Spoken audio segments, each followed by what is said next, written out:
Assalamualaikum warahmatullahi wabarakatuh. Perkenalkan, nama saya Windra Hamsiro dari kelas 11-2. Di sini saya akan menjelaskan tentang dampak sosial informatika. Kasus-kasus yang berkaitan dengan produk informatika dan sistem komputasi adalah pembajakan akun media sosial, pencurian data, serangan DDoS, penyadapan, peretasan situs, perlindungan siber, penipuan, hoaks, pinjaman online, dan kecanduan gawe medsos. Media sosial, pembajakan akun WhatsApp. Salah satu modus pembajakan akun WhatsApp adalah dengan mengaku sebagai kasir swalayan yang telah mengirimkan voucher. Yang kedua, pembajakan akun Instagram. Instagram adalah media sosial yang berfokus pada berbagai foto atau video kegiatan sehari-hari. Selain WhatsApp, akun Instagram pun sering menjadi sasaran pembajakan. Yang ketiga, pembajakan akun YouTube. Beberapa kanal YouTube yang terkenal bisa memiliki pengikut hingga jutaan dan mendapatkan penghasilan yang lumayan. Seperti media sosial lainnya, peretasan YouTube pun bisa terjadi. Cara mengatasi pembajakan akun media sosial yaitu WhatsApp, selalu melakukan logout setelah menggunakan WhatsApp web. Kedua, aktifkan fitur keamanan dengan pemindaian sidik jari. Aktifkan verifikasi 2 faktor. Instagram. Untuk mengembalikan akun Instagram yang terbajak, kamu bisa mengakses laman request Instagram support yang beralamat di www.instagram.com/hacked. Kemudian mengikuti prosedur yang terdapat pada laman tersebut. YouTube. Kita aktifkan verifikasi 2 langkah pada akun Google untuk meningkatkan keamanan akun. Jangan pula mengklik tautan sembarangan yang dikirimkan melalui email, karena peretas dapat mencuri data login kita yang terdapat pada peramban web sehingga bisa masuk ke akun YouTube tanpa diketahui. Pencurian data. Kasus pencurian data dari server pernah beberapa kali terjadi. Salah satu yang sempat viral adalah pencurian data oleh Bojorka, seorang peretas yang beraksi di dark web. Bojorka berhasil meretas berbagai situs, antara lain situs Kementerian Komunikasi dan Informasi, IndiHome, PLN, dan KPU. Bojorka berhasil mencuri beberapa data dan dokumen penting, antara lain sebagai berikut. Data pelanggan IndiHome yang terdiri dari keyword, email, nama, jenis kelamin, hingga nomor induk kependudukan. Data registrasi kartu SIM terdiri atas NIK, nomor telepon, operator saluran yang digunakan, dan tanggal registrasi. Data KPU sebanyak 105 juta data. Daftar surat ke Presiden Republik Indonesia. Serangan DDoS. DDoS atau Distributed Denial of Service merupakan jenis serangan yang biasanya menargetkan sebuah server. Serangan DDoS menggunakan banyak komputer untuk menyerang sebuah komputer target dengan membanjiri lalu lintas komputer target tersebut. Akibatnya, klien bisa akan kesulitan untuk mengakses layanan jaringan pada server yang menjadi target serangan. Serangan ini juga dapat mengakibatkan server target menjadi lumpuh atau mengalami downtime. Untuk menghadapi serangan DDoS, admin server biasanya memasang firewall yang dapat memberikan perlindungan terpadu kepada perangkat server. Selain itu, admin server juga bisa melakukan virtualisasi jaringan untuk meningkatkan pertahanan dan keamanan. Pernahkah kamu mendengar kasus penyadapan telepon? Akibat penyadapan tersebut, isi pembicaraan telepon menjadi bocor yang terdengar oleh pihak penyadap. Penyadapan bisa juga terjadi pada komputer atau smartphone. Penyadapan tersebut biasanya dilakukan menggunakan spyware, yaitu program yang dapat mengumpulkan data secara diam-diam, kemudian mengirimkannya kepada pihak lain tanpa sepengetahuanmu. Salah satu jenis spyware yang berbahaya adalah keylogger, yaitu program komputer yang dapat mencatat semua yang diketik pada komputer korban, kemudian mengirimkannya datanya ke server si peretas. Akibatnya, peretas dapat mengetahui nama pengguna, kata sandi, dan berbagai data sensitif lainnya, yang kemudian disalahgunakan untuk berbuat kejahatan. Untuk mencegah penyadapan pada komputer, kamu bisa menginstal aplikasi keamanan terpadu yang bisa mendeteksi spyware dan program berbahaya lainnya. Selain itu, jangan mengklik sembarang tautan atau membuka situs web yang mencurigakan. Peretasan situs. Peretas atau hacker adalah orang yang melakukan akses secara tidak sah ke dalam sistem jaringan tertentu.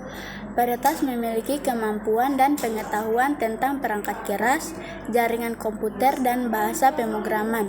Peretas biasanya melakukan tindakan kejahatan berupa mencuri data atau informasi pada komputer target. Jika target peretasan adalah sebuah situs, maka peretas kadang meninggalkan jejak dengan mengubah tampilan situs tersebut, dikenal dengan istilah deepfake. Perlindungan siber. Perlindungan siber atau cyberbullying adalah salah satu kasus sosial yang timbul akibat kehadiran produk TIK dan sistem komputasi. Ada 7 bentuk perlindungan siber, yaitu sebagai berikut. Flaming atau pertengkaran daring, yaitu perang kata-kata di dunia siber.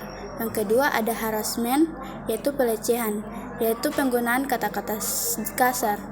Denigration atau fitnah, yaitu perlindungan siber dengan cara menuliskan postingan atau komentar hinaan yang bohong. Impersonating atau akun palsu, membuat akun palsu dengan tujuan untuk membuat seseorang terlihat buruk sehingga merusak reputasinya.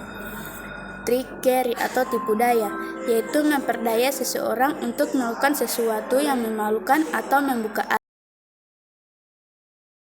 aib. Atau pengucilan, yaitu pengucilan seseorang secara sengaja dari grup daring atau kelompok pertemanan.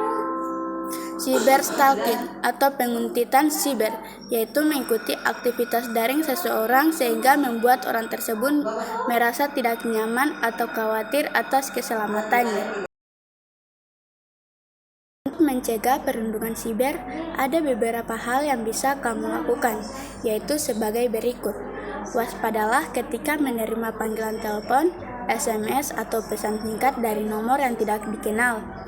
Jangan mudah menerima permintaan pertemanan dari akun yang tidak dikenal. Jangan menuliskan data diri yang terlalu detail di medsos. Hindari mengunggah foto dan mengirimkan foto atau video yang tidak senonoh kepada siapapun di internet. Jangan mudah terpancing untuk merespon postingan apapun di medsos yang bisa memicu pertengkaran. Penipuan. Kasus penipuan sering membuat korban kehilangan banyak uang. Penipu biasanya merayu korban melalui telepon, SMS, aplikasi pesan singkat, atau media sosial. Modus biasanya yang digunakan oleh penipu adalah dengan berpura-pura sebagai pihak perusahaan ternama, lalu mengiming-imingi korban sejumlah uang atau hadiah dengan nilai fantastis hingga puluhan atau ratusan juta rupiah. Namun, untuk mendapatkan hadiah tersebut, korban harus mentransfer sejumlah uang untuk membayar pajak undian dan beberapa biaya lainnya. Korban yang terbujuk akhirnya menyetorkan sejumlah uang ke rekening pribadi penipu. Namun setelah itu, penipu malah menghilang dan tidak dapat dihubungi lagi. Hadiah yang dijanjikan pun ternyata bohong dan tak kunjung datang. Hoax yaitu informasi yang dibuat-buat atau direkayasa untuk menutupi informasi yang sebenarnya. Dengan kata lain, hoax diartikan sebagai upaya pemutarbalikan fakta menggunakan informasi yang seolah-olah meyakinkan akan tetapi tidak dapat diverifikasi kebenarannya. Jenis-jenis hoax: satir atau parodi, misleading content atau konten menyesatkan, imposter content atau konten tiruan, fabricated content atau konten palsu, false connection atau koneksi yang salah, false context atau koneksi keliru, manipulated content atau konten manipulasi. Pinjaman online merupakan suatu fasilitas pinjaman uang oleh penyedia jasa keuangan yang terintegrasi dengan teknologi informasi, mulai dari proses pengajuan, persetujuan hingga pencarian dana dilakukan secara online atau melalui konfirmasi SMS atau telepon. Kecanduan gawai dan medsos. Definisi kecanduan gawai adalah perilaku penggunaan ponsel secara berlebihan yang dapat dianggap sebagai gangguan kontrol impulsif yang tidak memabukkan dan mirip dengan judi patologis. Sedangkan kecanduan media sosial merupakan gangguan psikologis di mana penggunanya menghabiskan banyak waktu untuk mengakses media sosial yang disebabkan oleh rasa ingin tahu yang tinggi, kurangnya kontrol diri, serta kurangnya kegiatan produktif di kehidupannya. Nah, jadi itu semua penjelasan dari dampak sosial informatika. Selanjutnya, saya di sini akan menjelaskan hak kekayaan intelektual. Yang pertama ada hak cipta, royalti, dan lisensi. Hak cipta. Hak cipta adalah hak eksklusif pencipta yang timbul secara otomatis berdasarkan prinsip deklaratif setelah suatu ciptaan diwujudkan dalam bentuk nyata tanpa mengurangi pembatasan sesuai dengan ketentuan peraturan perundang-undangan. Royalti adalah pembayaran yang diterima melalui perjanjian lisensi atau perjanjian royalti yang memberikan kompensasi kepada pemilik atas penggunaan kekayaan intelektual, karya kreatif atau hak mineral atas sumber daya alam seperti minyak dan gas diekstraksi dari tanah mereka. Ada beberapa jenis royalti sebagai berikut. Royalti waralaba yang berkaitan dengan suatu bisnis. Royalti pertunjukan adalah biaya royalti yang dibayarkan oleh lembaga penyiaran publik dan pengguna royalti pertunjukan yang dilindungi hak cipta.